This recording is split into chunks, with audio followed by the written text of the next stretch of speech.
Hey guys, welcome back to brand new blog. আজকে মোটামুটি সন্ধ্যাবেলার মোটামুটি একদম শেষের পথে।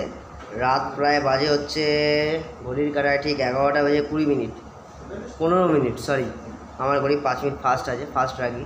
তো বন্ধুরা বলো, আজকের দিন তোমাদের কেমন কাটলো? আশা করছি খুব ভালো আর আনন্দের কেটেছে আজকে তোমাদের দিনটা। আমার তো ভীষণ ভালো কেটেছে, মানে এন্ডিংটা খুব ভালো কেটেছে। কাজের প্রেশার ছিল, বাট কাজের মধ্যে থেকে নিজেকে এত মানে বুঝতেই পারলাম না কীভাবে টাইমটা পাস হয়ে গেল। একদিকে জোম্যাটো অর্ডার ঢুকছে, সুইগি অর্ডার ঢুকছে, এদিকে ডাইনিং কাস্টমার, মানে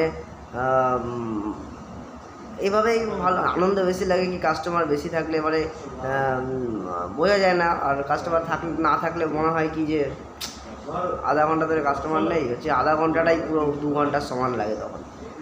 তো যাই হোক, এটা গেলো আমার কাজের সাইডের কথা। তো যেটা বলার জন্য তোমাদেরকে আমাদের সাথে আবার ব্লগে আসলাম, সেটার জন্য কথা হচ্ছে যে মাকে নিয়ে আমি হাসপাতালে গিয়েছিলাম। সবার ধারণা ছিল কি যে চোখে ছানি পড়েছে, বাট চোখে ছানি পড়েনি।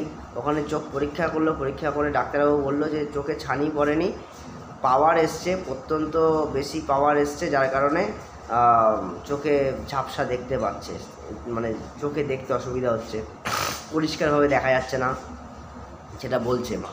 তো আই হোপ আগামী 7-10 দিনের মধ্যে চশমাটা চলে আসলে আশা করছি মানে মানে পুনরায় মা আবার চোখে দেখতে পাবে। তো বন্ধুরা, তোমরা ভালো থেকো, সুস্থ থেকো, সবাইকে শুভরাত্রি জানিয়ে আজকের এই ব্লগটা আমি শেষ করছি। আজকে বিশেষ কোনো লাইভ বা রিলস করতে পারলাম না, এর জন্য আন্তরিকভাবে দুঃখিত।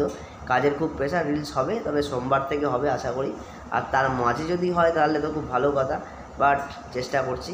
চলো টাটা, শুভরাত্রি সবাইকে, very good night and happy ending for today. চলো টাটা।